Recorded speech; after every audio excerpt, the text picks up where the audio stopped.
시청자 여러분 안녕하십니까? TJB 8시 뉴스 시작합니다. 의대 정원 확대에 반발해 집단 휴학 중인 의대생들의 복귀 시한이 다가왔지만 캠퍼스는 학생들이 보이지 않아 썰렁하기만 합니다. 당장 다음 주부터 충청권 의대들의 복귀 마감일이 줄줄이 예정돼 있지만 캠퍼스로 복귀한 학생은 극소수에 불과한 상태입니다. 복귀하지 않으면 모두 제적한다는 정부의 최후 통첩에도 의대생 단체들은 전혀 물러설 뜻이 없음을 분명히 하고 있는데요.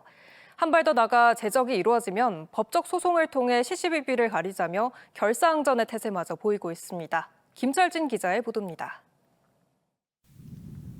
학생들로 분배해야 할 캠퍼스가 한산합니다. 건양대학교 의과대학의 복귀 시한이 다음 주 월요일로 다가왔지만 오늘도 학생들의 복귀 움직임은 없었습니다. 현재 건양대 430여 명의 의대생 중 수업을 듣는 학생은 10여 명에 불과한 상태입니다. 학교 측은 의과대학 학장 명의의 서신을 보내고 온라인 간담회를 통해 마지막까지 복귀를 독려하는 모습입니다. 정부가 의대생 복귀 마감 시한을 이달 말로 잡고 더 이상의 예외는 없다며 강경한 자세를 보이는 가운데 충청권 의과대학들도 학생들 설득에 총력을 다하고 있습니다. 지역 의대의 복귀 시한은 24일 건양대와 순천향대를 시작으로 충남대 28일, 을지대 30일, 단국대 31일 차례로 다가옵니다. 만일 이때까지 학교로 돌아오지 않으면 각 대학 수백 명의 의대생들이 제적되는 상황도 발생할 수 있습니다. 이 때문에 학교 측도 학생들의 움직임에 촉각을 곤두세우고 있지만 아직 별다른 움직임은 없는 상태입니다. 수업에 참여 안 하면은 무단결석으로 제적시키겠다는 안내문을 보냈죠. 그냥 앉아서 보고 있습니다. 답답해요. 한편 의대생 단체들은 휴학은 적법하다며 부당한 처우를 받을 경우 소송도 불사하겠다 입장을 밝히고 있어 정부, 학교와 의료계의 강대강 충돌 우려가 커지고 있습니다. TJB 김철진입니다. 오늘 낮 12시 5분쯤 대전 대덕구 경부고속도로 대전 나들목 인근에서 서울 방향으로 자동차 여러 대를 싣고 달리던 카캐리어 차량이 옆으로 넘어졌습니다. 이 사고로 차량을 운전하던 60대 운전자가 다쳐 병원으로 이송됐으며 차량 위에 실려있던 자동차 8대가 떨어져 파손되면서 고속도로 1, 2차선이 2시간 넘게 통제됐습니다. 경찰은 카캐리어가 차선을 바꾸던 중 중심을 잃고 넘어졌을 가능성 등을 조사하고 있습니다. 윤석열 대통령에 대한 헌법재판소의 탄핵 심판 선고가 이번 주에도 불발된 가운데 충청권의 의원들이 탄핵으로 대치하고 있는 여야 간 전면전에서 선봉에 서 있습니다.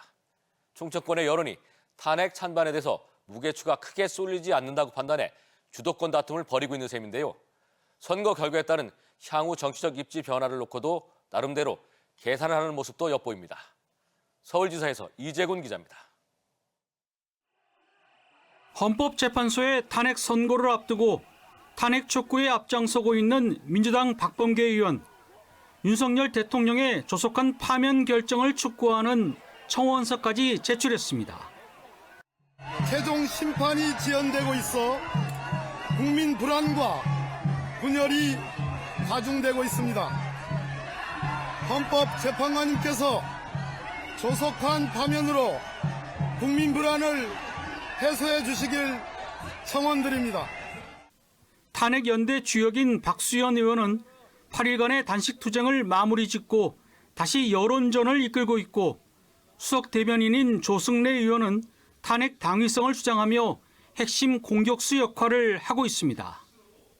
국민의힘에선 곽종근 전 특수선사령관 회유설 등을 터뜨린 성일정 의원이 친윤 핵심 강승규 의원과 함께 탄핵 반대 집회에 나서 탄핵의 부당함을 외치고 있습니다. 우파가 정권을 잡으면 계속해서 흔들고 그 정부를 끌어내리려고 하는 일들을 끊임없이 해왔습니다. 장동혁 의원도 헌법재판소까지 공격하는 강성 발언으로 여당의 대표적 스피커로 부각됐습니다. 대전 충남 의원들이 여야를 막론하고 탄핵 전국 전면에 나선 것과 관련해 전문가들은 어느 한쪽으로 쏠리지 않는 지역 정서를 이유로 꼽습니다. 충청권의 그 여론이 이렇게 특정한 적에 휩쓸리지 않으니까 지금 탄핵 찬반에 어느 쪽에 완전히 몰리지 않는단 말이에요. 지역구 여론 같은 걸 의식하는 게 아닌가 그런 생각이 들어요. 탄핵 심판 이후 전국 주도권을 뺏길 수 없다는 절박함도 반영됩니다. 캐스팅 보트인 충청에서 밀리면 대선과 지방선거도 장담할 수 없고 향후 정치적 입지를 고려해 선명성을 부각하겠다는 의지도 담겨 있습니다. 여론조사마다 탄핵 찬성과 반대, 정권 유지와 교체가 흔들리다 보니 앞으로 충청 민심의 흐름이 어떻게 흘러갈지 쉽게 알기 어렵습니다. 탄핵 선고 결과를 지켜보는 정치권은 긴장감 속에 후폭풍의 향방을 주시하고 있습니다. 서울에서 TJB 이재곤입니다.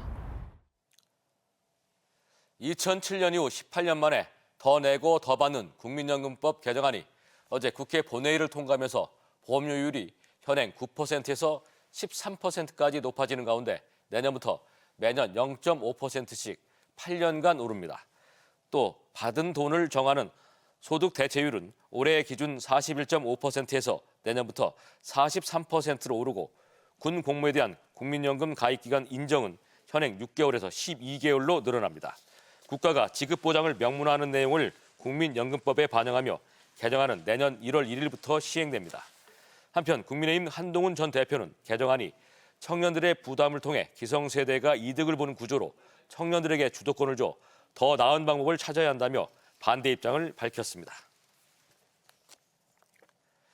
대전의 대표 빵집 성심당이 큰 인기를 끌면서 전국에서 모이던 관광객들로 지역 상권도 활기를 띠고 있습니다. 한 카드사가 분석을 해봤더니 성심당을 찾은 외지 방문객들의 70%가 성심당에서 빵을 산 뒤 다른 상점에서도 돈을 쓴 것으로 나타났는데요. 하지만 문제는 대부분 대전 방문이 당일치기라서 체류형 관광으로 이끌 수 있는 전략적인 상품 마련이 필요하다는 지적이 나오고 있습니다. 박범식 기자입니다. 평일 낮 시간에도 성심당 본점 앞에는 길게 줄이 늘어서 있습니다. 주말엔 1시간 반, 평일에는 40분 기다리는 건 기본이지만 빵을 맛보기 위해 모인 사람들은 장시간 대기도 마다하지 않습니다. 지난해 성심당에서 결제된 카드 건수는 660만 건으로 실제 성심당의 방문객은 1,000만 명 이상으로 추정됩니다.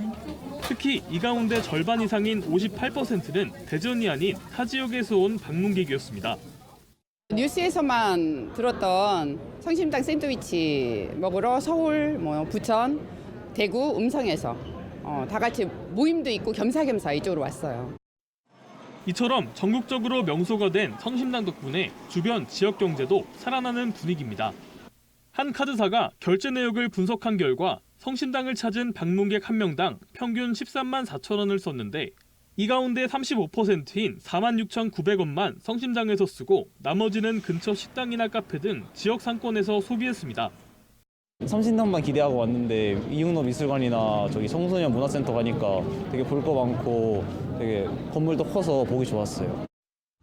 다만 대전을 찾는 관광객 85%는 지역에서 숙박하지 않고 떠나는 이른바 당일치기 여행객으로 짧은 체류 기간이 아쉽습니다. 야간에도 즐길 수 있는 야외 대형 조형물 전시, 꿈씨 테마 객실 등 다양한 콘텐츠를 운영하고 있고 낮보다 밤이 재미있는 도시를 만들기 위해 노력할 계획입니다. 원도심뿐 아니라 대전 전체의 경제 활성화를 위해 체류형 관광 상품 개발이 필요해 보입니다. TJB 박범식입니다.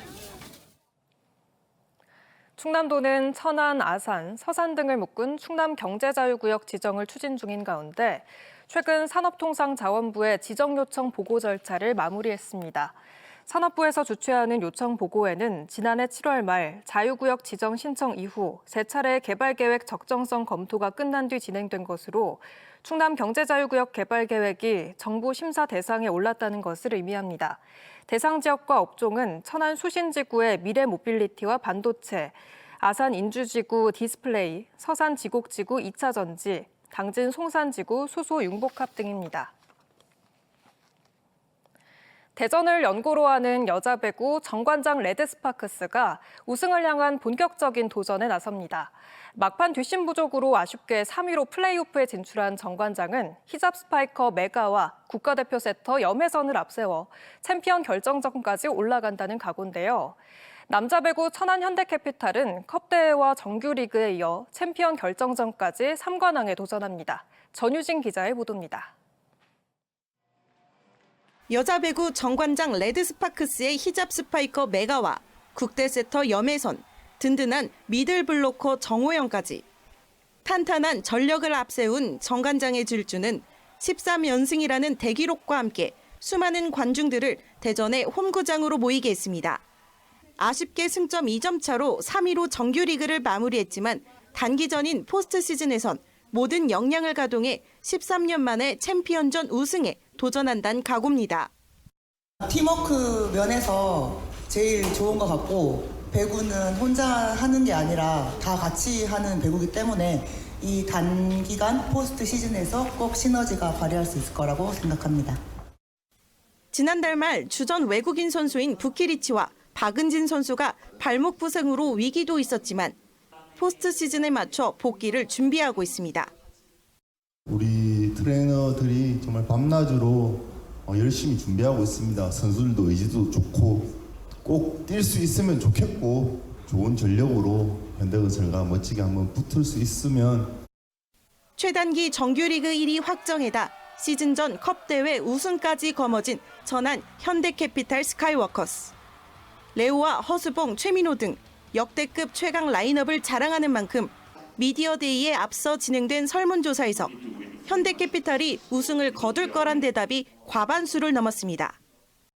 We already win 2 trophies and I think it's now very important to not forgetting but continue to follow our dreams to make the Hyundai Capital on the top of the Cover League. 앞으로 2주간 펼쳐지는 포스트 시즌에서 정관장은 현대건설과 플레이오프전부터 치르고 정규 1위인 현대캐피탈은 챔피언 결정전에 직행합니다.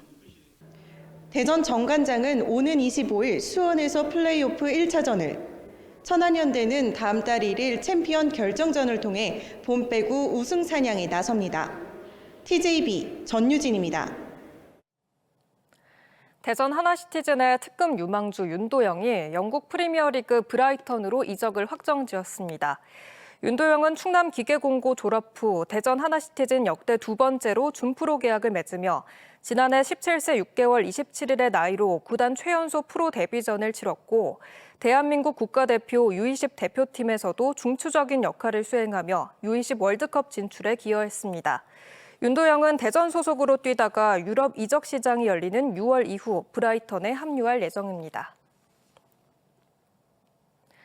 대전 엑스포 과학공원이 오늘부터 야간 개장을 시작해 레이저쇼와 음악 분수 등 다채로운 볼거리를 선보입니다. 음악 분수 공연은 월요일을 제외한 매일 오후 3시부터 오후 9시까지 1시간 간격으로 하루 총 6차례 운영되며 다양한 음악과 함께 즐거움을 선사합니다. 다음 주부터 구급 현장에서 환자가 이송될 병원을 신속 정확하게 선정할 수 있는 119 구급 스마트 시스템이 대전 소방에 도입됩니다. 해당 시스템은 구급대원이 현장에서 환자 정보를 구급 단말기에 입력한 뒤 병원 선정을 요청하면 각 병원에선 이를 실시간으로 확인하고 수용 가능 여부를 곧장 회신하는 방식으로 운영됩니다. 대전 선병원과 유성 선병원 등 지역 주요 응급의료기관이 참여하며 한국형 응급환자 분류체계 기준으로 심장마비와 무호흡, 뇌출혈 등 즉각적으로 생명이나 사지를 위협하는 환자를 제외한 3단계에서 5단계 환자가 우선 적용 대상이 됩니다. 머지않은 미래에 환자들을 돌봐야 할 의대생들이 정부의 의대 증원에 맞서 학업을 뒤로한 채 휴학에 돌입한 지도 1년이 넘어가는데요. 다급해진 정부가 우선 내년은 증원을 하지 않는다는 당근과 함께 복학하지 않으면 전원 제적이라는 채찍도 빼들었습니다. 지역에선 건양대가 사흘 뒤, 충남대는 일주일 뒤 복귀 시한이라 무더기 제적 사태가 코앞에 와 있지만 의대생들은 법적 소송까지 불사한다며 요지부동인데요. 이런 배경에는 내년만 모집 인원을 동결하고 그 후에는 다시 늘리겠다는 정부의 임시 방편적 태도가 불신감만 키워서 강대강 대치가 계속되고 있는 겁니다. 정부와 의료계가 환자는 안중에도 없이 대치를 이어가는 동안 당장 지역에서도 의사 수급이나 의료 공백이 현실화되기 일보 직전에 와 있어 답답하기만 합니다. 뉴스를 마칩니다. 고맙습니다.